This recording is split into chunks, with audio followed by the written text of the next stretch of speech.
A biblical perspective on life, culture and current events. This is 2020 on Vision. Australia is heading to the polls. The next federal election just over a week away, Saturday the 3rd of May, and while mostly we think of the states when it comes to issues like abortion or euthanasia or children born alive, our next guest says this is a critical moment to stand up for life. He says we need to ensure that the protection of the most vulnerable is front and centre on the national agenda. Our special guest today says for this election, every pro-life Australian should look more deeply than issues around the economy, climate or housing. Matthew Cliff leads Cherish Life. He says candidates should be judged on where they stand on the rights of the unborn. Cherish Life are the coordinators too of what is coming up this weekend. The March for Life is on in Brisbane this coming Saturday.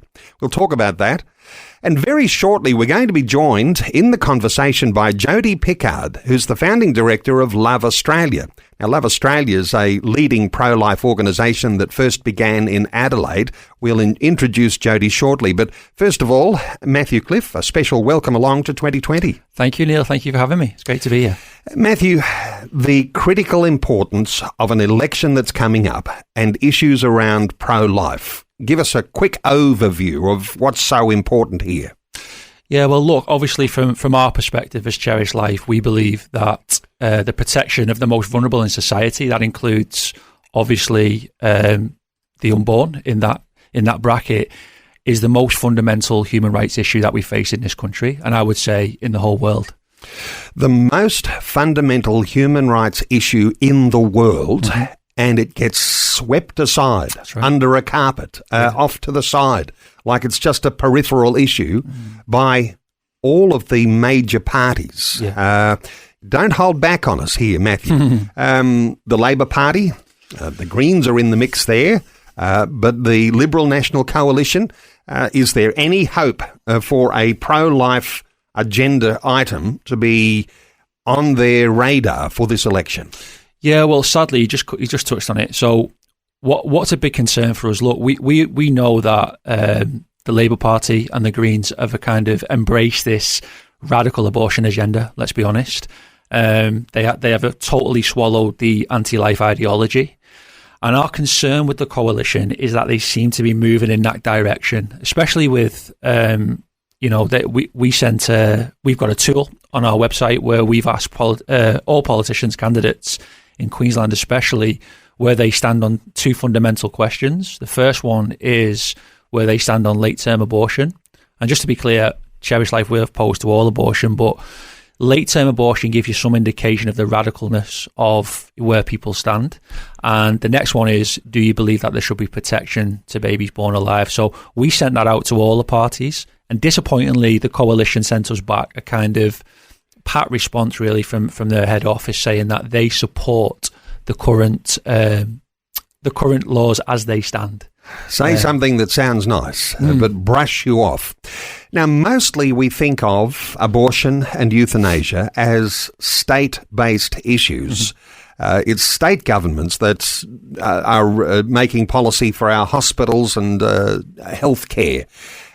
What's so significant here with a federal election coming?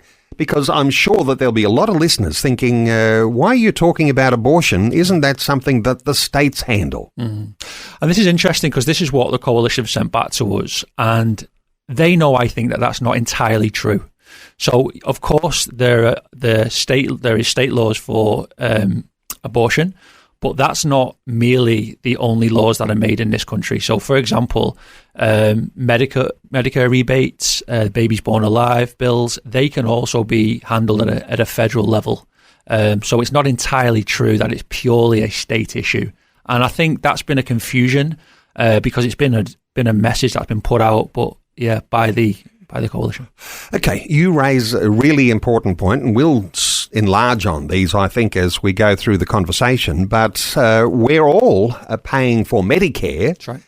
And Medicare subsidises abortion services. Right. So is this a federal issue? Of course it is, because every taxpayer we think of government-funded Medicare service, but every taxpayer is funding abortion in Australia. Matthew, your taxes are paying for abortion, so are mine. That's correct. Every listener who's listening to us now and they're paying tax, they are helping to fund abortion.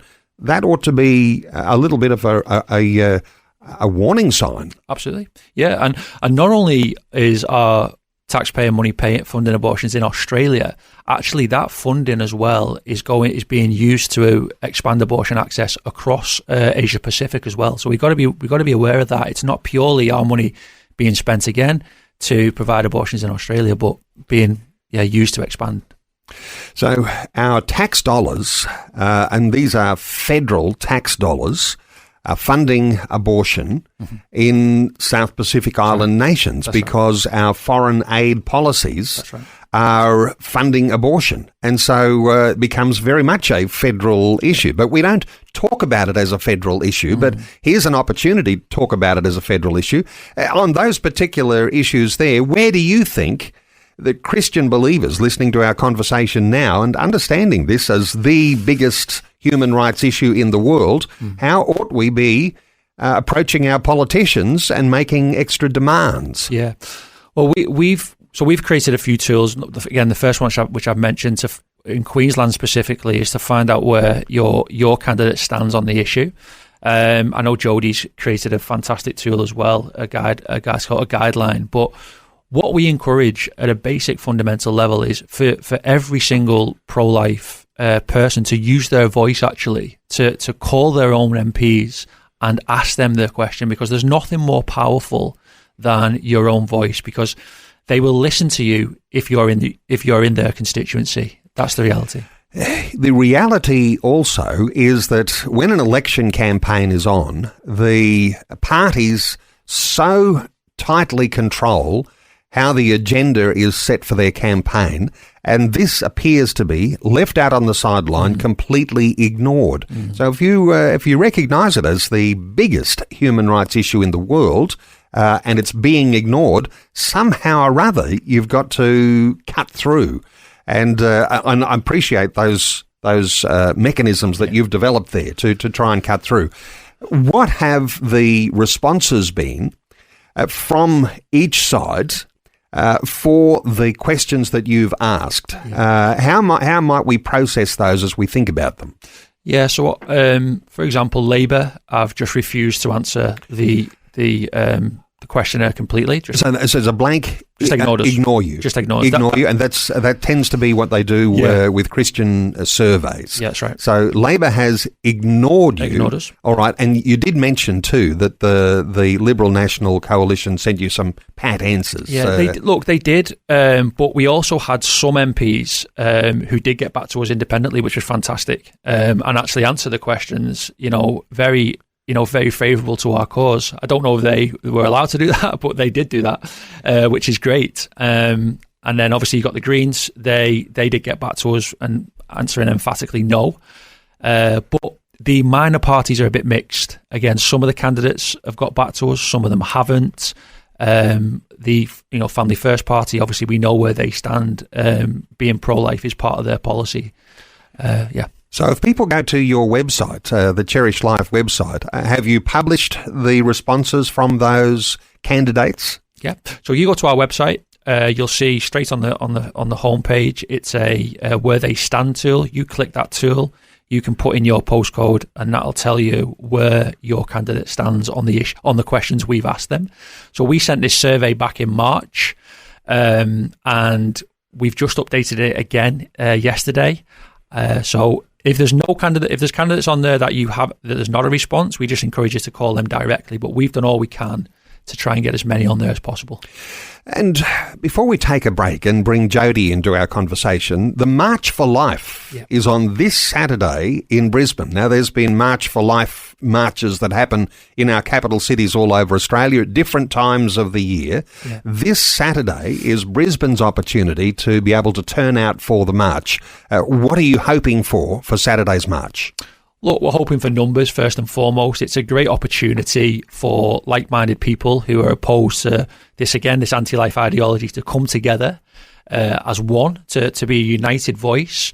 We obviously with the election the week after, we really want to platform the issue as much as we can, and we've got some great speakers that are going to be unpacking their perspectives on the election as well. And 1 week out from a federal election and marchers on the street in Brisbane, an opportunity to be able to make a statement, a pro-life statement, by turning out in numbers. So that's this coming Saturday, 2 p.m, speeches at 3 p.m, and then the march. The meeting at Speaker's Corner outside Parliament House in the Brisbane CBD.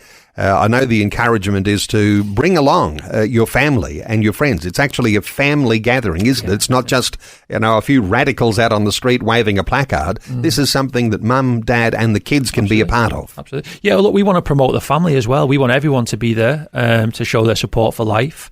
Look, at times there will be people that oppose us. We can't control what they do. We can control our own actions, and we want everyone as much as possible to be out there and show support. This is 2020 with Neil Johnson, helping you make sense of life, culture and current events from a biblical perspective. 2020 on Vision Christian Radio. And our talkback line is open on 1-800 316 316. You might have your own thoughts on pro-life issues being a part of the federal election campaign that's going on right now, because pro-life groups are putting their hand up and saying, hey, we don't want to be just pushed aside. We don't want to be swept away and hidden under the carpet. This is a huge issue. So 1-800 316 316 to join in our conversation. Our guests, Matthew Cliff leads Cherish Life.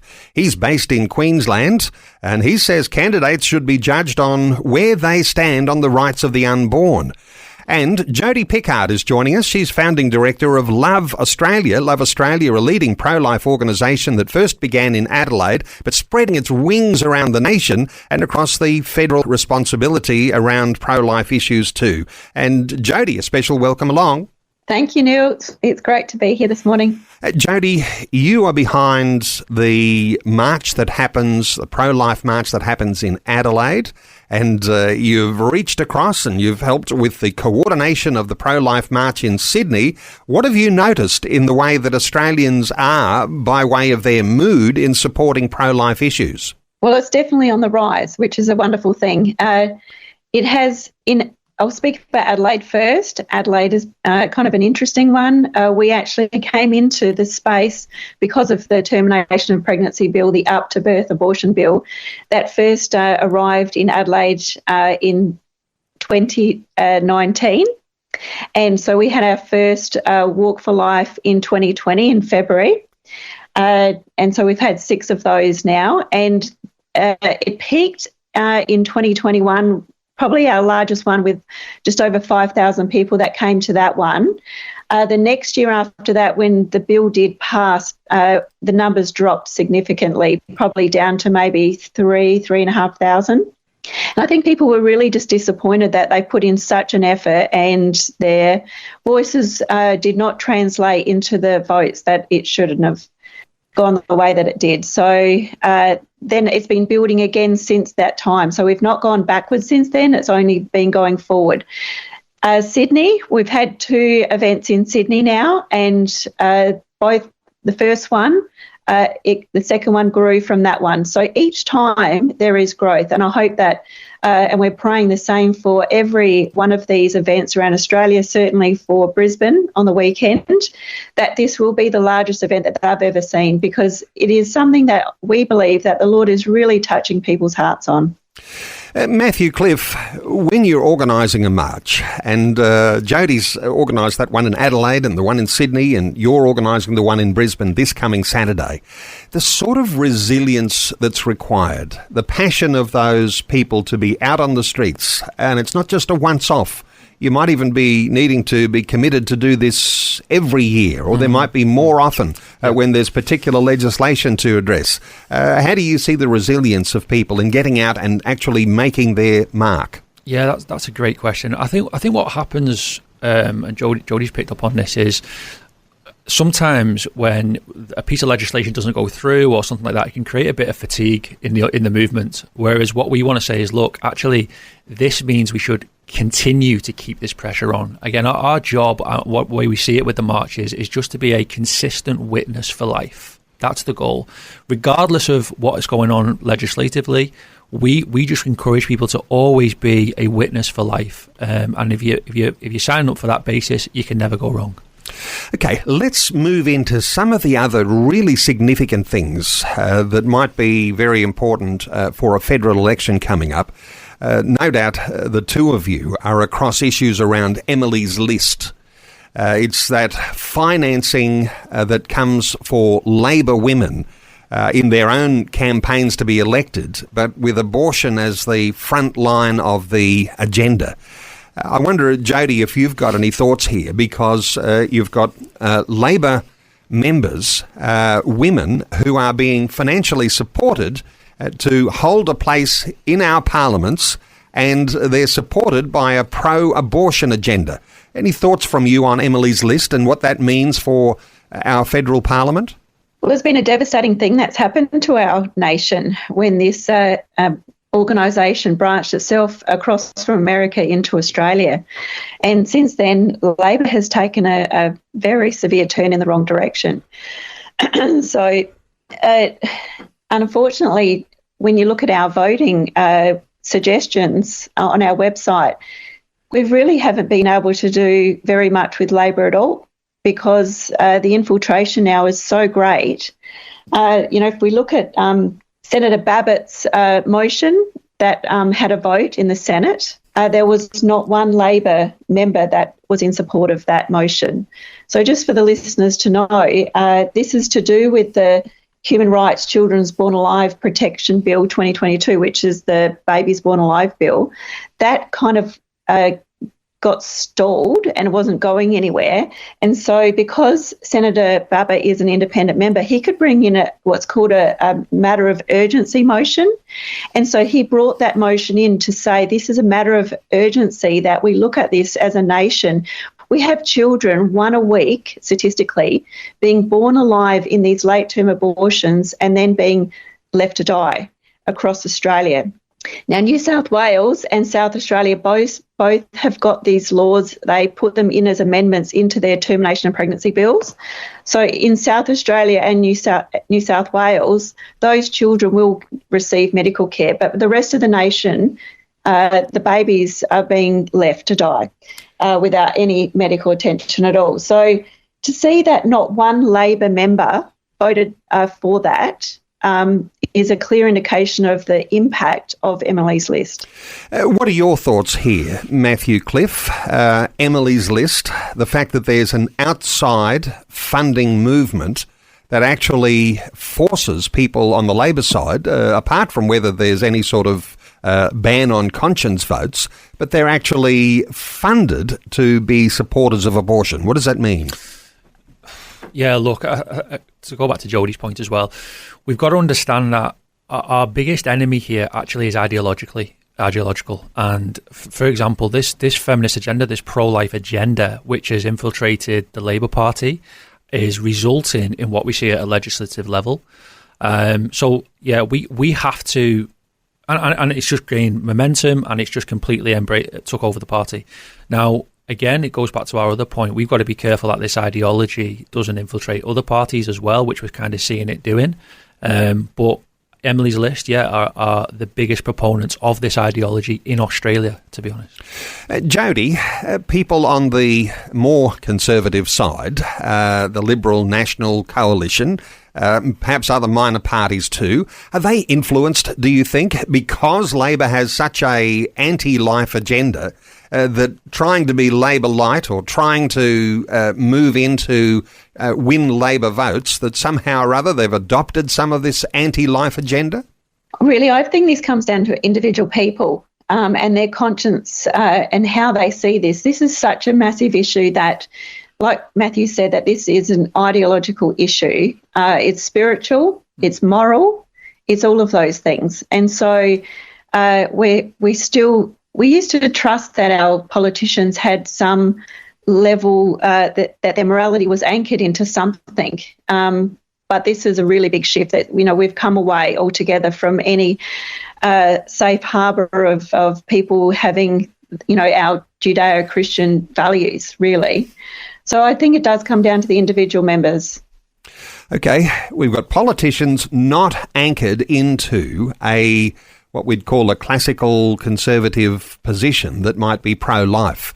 That's a concern, isn't it, Matthew Cliff? Let me just say that in the lead up, just only a minute or so out from needing to go to news, what will people find when they go to the Cherish Life website by way of resource in helping you understand where people who are standing as candidates or they're already existing incumbent MPs, where they might stand on these issues? Yeah, we've created a tool, which is the Where They Stand tool. And again, if you literally, whatever postcode you're in, just type the postcode in. That will give you a response to questions that we've asked all candidates running for the positions in this upcoming election, basically where they stand on late-term abortion and where they stand on providing protection for babies born alive after abortion.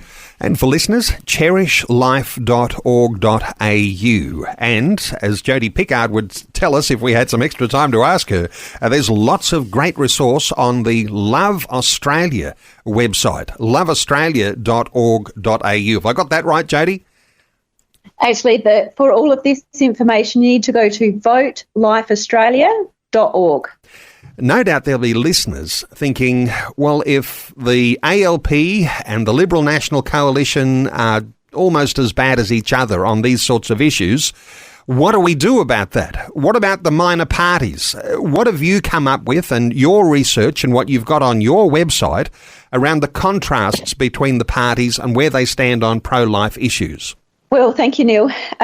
It does come down a lot. First, we'll look at parties. There are two standout parties in Australia who have a public life policy, and that is Family First and the Australian Christians. So they stand out over and above everyone else because first and foremost, on the top of the policy, it states that they believe in life from conception to natural death. And so that is the full gamut of what we stand for at Love Australia. Next, who has a life policy is One Nation. So their policy is good, and we're very grateful that they've got a public policy which is on the record. Their policy is more based around the late-term abortion. They don't mention anything about natural death. In fact, the question that was asked by the ACL around the telehealth, I don't know if listeners are aware, but there is some suggestions that they're going to expand the voluntary assisted dying to the possibility of being done by consultations over telehealth, which is just mind-blowing stuff. So One Nation isn't opposed to that, so they're not on both ends of this. And then you've got your parties that are opposed to late-term abortion that are on the record, which is the People First Party, which is Gerard Rennick, the Heart Party and the Great Australian Party. And then there's a couple of parties who have said that they've got to stay, they give a conscience vote, which is the Citizens Party and the Trumpeter Patriots. Now, when it comes to the major parties, if we just want to look at South Australia quickly in the Senate, we've actually got Family First because of our methodology of how we're looking at this, because of their public life policy. But in South Australia, we've got one of the most pro-life senators who is a champion for life in Senator Alex Antic, and he's up for re-election at this election. Out of the 4 in South Australia, 3 are fully pro-life. And so because of Alex's record voting, bringing forward bills, championing life at the Senate inquiry, all of those things, we've got Liberal at number 2. So it's not that we can totally write off a party. We actually need to look to see who is up for re-election within those parties. It does come down to the individual members, like we were saying before. Matthew Cliff, if you're looking at parties and policies and looking for life or public life policies, you're not going to find those with the major parties. You have to adjust the way you think about who you might put a in your first preference when you're voting, because we may be and more likely to be heading for a Labor-Greens power sharing arrangement that might have anti-life policies on steroids. You've got to be thinking about these minor parties, haven't you? Absolutely. Yeah, and for us, we just to echo what Jodie's saying there, definitely, like Cherish Life, we have a policy historically where we won't necessarily endorse a party, we endorse the candidates. So that's why it's important to understand individually where your candidate stands. So even within the coalition, as I mentioned previously, they have given us a response from the top, but there are still some great pro-life candidates within that party. So you need that's the confusion about it. We need to just be aware of who is within these parties. And just to go on to what Jodie's saying with One Nation, again, we would not endorse One Nation per se as a party. We are endorsing Malcolm Roberts as a senator because Malcolm, again, just like Alex Antic, has been a fierce defender of life from a Queensland perspective in the Senate. And there's other good candidates there, Gerard Rennick as well, as Jodie mentioned, and Katie Lush from the Family First Party. And so there are Christian candidates and there are non-Christian candidates who will stand for pro-life. And when pro-life becomes one of those things that are right there passionately in your heart, you need to look around. And of course, we'd want people to vote for Christian people as well, but also people who are voting in line with where Christian values sit. Hey, Stuart in Albany in WA sent a text and he says, can we please have the website address? So if you've been waiting for that website address to find out where all of this detail is that you might be able to access, use these as a resource. There's a tool on the Cherish Life website, cherishlife.org.au, or votelifeaustralia.org, votelifeaustralia.org. Those are the two websites of the guests that we are hosting today. Let me take us deeper into all of this because, as we said, we're not talking only about state-related issues when we're talking about life, like abortion and euthanasia and babies born alive. These are federal issues. There's another big one where the PBS, the pharmaceutical benefits system that we have here in Australia, actually subsidises the very drugs that will take the lives of babies. And this is like a development on women going to an abortion clinic. Now you can just go on a telehealth appointment and you can get prescribed these drugs that are going to be subsidised by taxpayer dollars. RU486 and other drugs on the PBS. Matthew, what are your thoughts here? Yeah, well, it actually gets a bit more grim than that, to be honest. So the PBS have given the licence to the abortion pill RU486 to an organisation called Marie Stopes International. So Marie Stopes are the only licensed producer of that pill. And just to give you Marie Stopes are the largest abortion provider in Australia. So they control the medical abortion pill, that kind of distribution. And again, Marie Stopes in 2023 had or it might be 2024, I don't have it to hand now, but their revenue was $43 million. So they get a lot of money from Australian taxpayer to export this pill, not only, across Queensland, across Australia, but also internationally as well. Just when you thought it was just a state issue, here we are at a federal election and taxpayer money is going to Marie Stopes, controlling the medical abortion pills. Bringing you in here, Jodie, this is an issue you obviously are confronted by often. You've got thoughts on RU486 and the two-phase way that women now are able to take a pill to induce an abortion. What are your thoughts on the fact that taxpayers are funding that? Well, I'm sure most taxpayers in Australia would be horrified to know that this is the case, but particularly the Christians. The church should be up in arms about something like this. But can I just quickly just put in a plug about this because, there'll be people listening and the numbers of people who are taking these medications are so high. Statistically, we've been saying it's 1 in 4 women in Australia will have an abortion in their lifetime, but that's trending down to 1 in 3. In South Australia, on the website for the Pregnancy Advisory Centre is saying 1 in 3 women will have an abortion in their lifetime. So there's a lot of people who have accessed this medication, have been through this process and terminated their baby in before 9 weeks. And it's not an easy thing. And if people have been hurt by this and they're struggling with it, we really encourage them to reach out for help. There is really good resources and people who will speak to them non-judgmentally and help guide them through how they're feeling. So we recommend speaking to Pregnancy Help Australia, so they can be reached on 1300 139 313 or pregnancyhelpaustralia.org.au.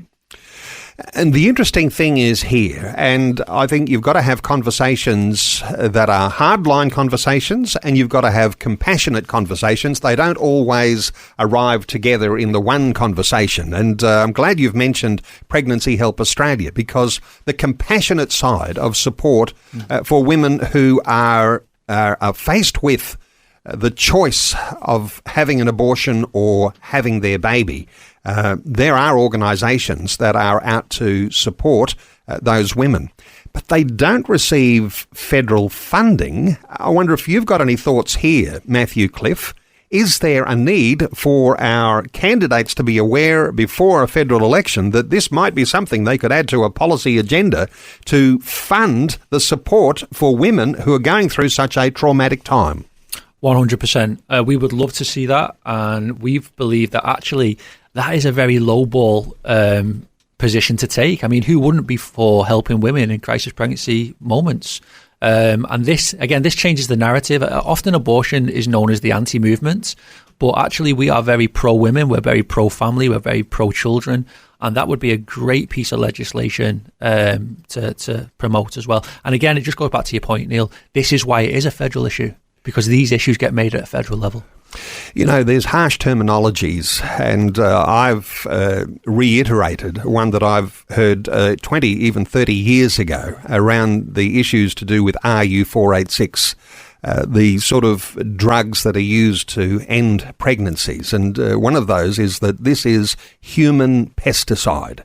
And when you frame the sorts of drugs that are being used and sent to women to have abortion by way of poison, really, which that's what it is. I'll come to you, Jodie, on this, because when you speak up and you say this is a dreadful human rights issue that is being contravened by our governments, you often look like you are the hater, when in actual fact you are standing up in compassion for women. Any thoughts from you here, Jodie? Well, being able to make those statements about life, a lot of it comes down to the fact that in our schooling system, almost universally across our state systems, our children are not even being taught about their own biology, about the development of their life in the womb. And so that's where we can dehumanise into the womb, because people think that it's not a baby. You'll hear those statements quite clearly, oh, but it's not a baby. And that is just not true.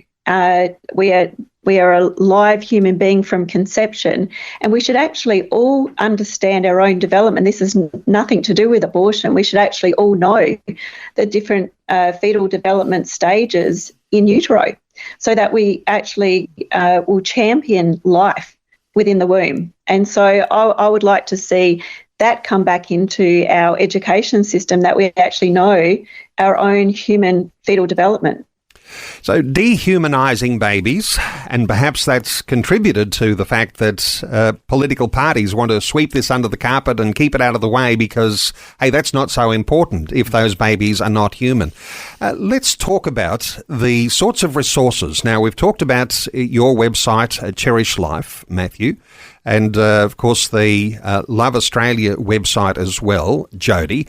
There are other resources too. Organisations like the Australian Christian Lobby, they have been campaigning widely, and they've got abortion on their agenda too, as to how the parties are actually responding there.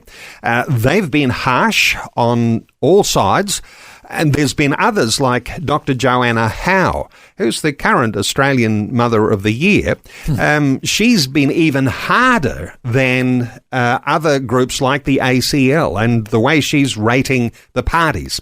I'm going to ask you about how you might rate the parties, because Joanna Howe, she rates the Greens 0 out of 10. Concerning if there's a Greens power sharing arrangement with Labor, because they'd be likely to draw Labor towards that direction, anti-life. Labor, she rates at 3 out of 10, and the Liberal National Coalition at 5 out of 10 on the issue of abortion. If I come to you first, Matthew Cliff, if you're rating the major parties, how do you see them?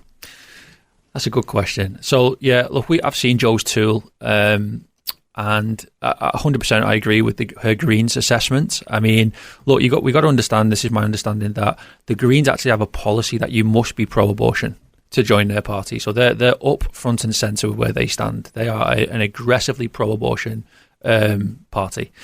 Labour, again, as I mentioned previously, have embraced this anti-life ideology. You know, we're just talking about the RU486. This was a Labour initiative that brought that in. You know, we've seen at Queensland level, at state level, again, very aggressively pro-abortion. And as I mentioned right at the beginning of the show, I have a big concern with what I see in the coalition at a federal level and with LNP at a state level, that they are beginning to move further across towards the position of this anti-life ideology. So it's a major concern. As to what I rate, that's a difficult one for me, yeah. Greens definitely 0, put it that way. 0 for Greens, anti-life hardline. Let's come to Jodie. Jodie, what are your thoughts? If you're rating, I mean, I said that Joanna Howe rates Greens 0 out of 10, Labor 3 out of 10, Liberal National Coalition 5 out of 10. None of those are actually very good numbers. How would you rate them? Well, I'm in total agreement with the Greens, and they're not alone. If you go to our website and you have a look, we've got a button on parties and policies, and you'll actually see there's a lot of other parties that also are on 0, that are for abortion, continuing it, fusion off the top of my head, it was 1. Animal justice was a 0 as well. There's many others that have got that very extreme position. And the Labor and Liberal, it is a tough one. Probably Jo's quite accurate across the party, but like we keep saying, we've also got champions within those parties.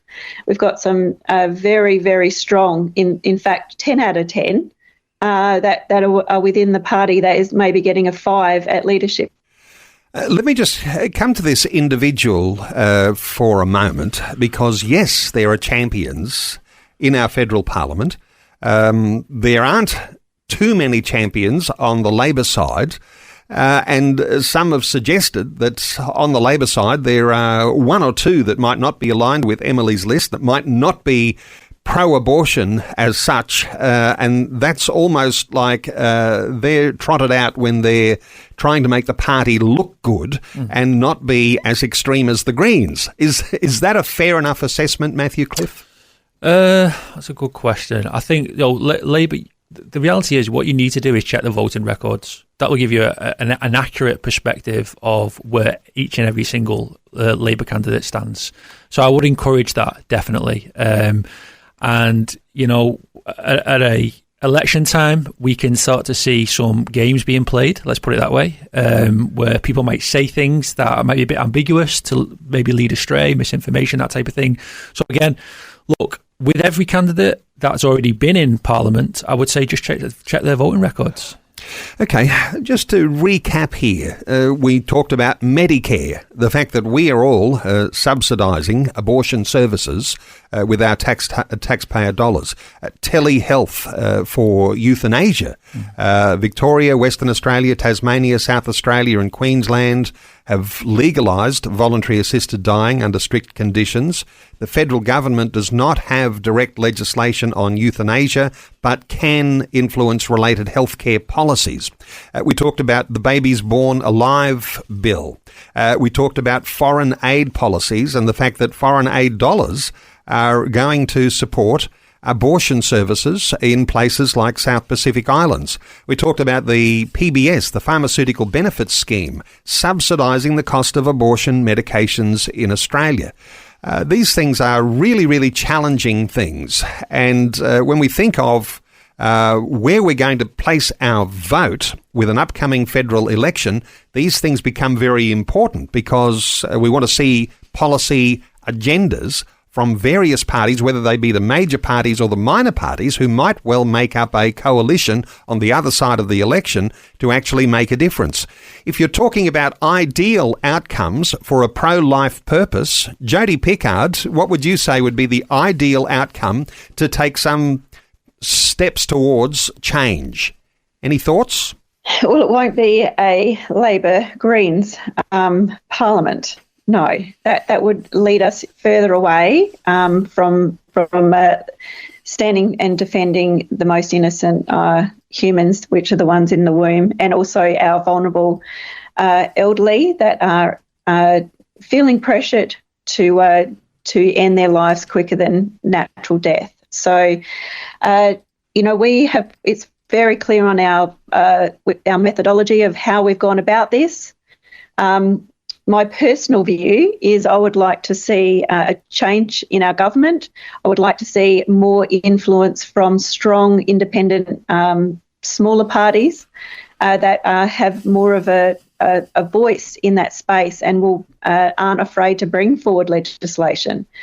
Is that realistic in this election cycle? I'm not sure. Unfortunately, politics is down cycle, as we keep saying, from culture. Culture should be shaped by the church, and I do implore all Christians to have a voice, have a say, speak about these things, because when the church is silent, it's not filled with silence. It's then refilled with this terrible ideology that we keep talking about. So we need to restate the truth of life and defend life.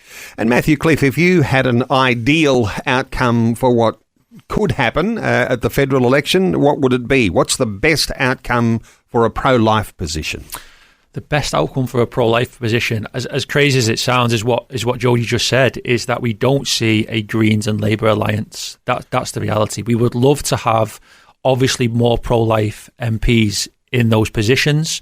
We should pray for that. We should support that 100%, and then we can start to have that influence. But I will just add, just echo again what Jodie just said. Look, the reality is we can look at the political situation here and be a bit despairing, but we have to be optimistic that the reality is the church are grossly, radically uneducated on this issue.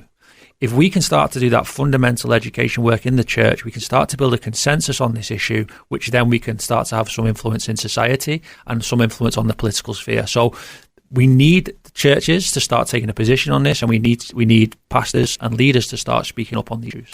And that's a powerful way to end our conversation, because we need individuals and people in church to understand the issues and to be passionate about those, and fueled by a biblical foundation for life and our faith.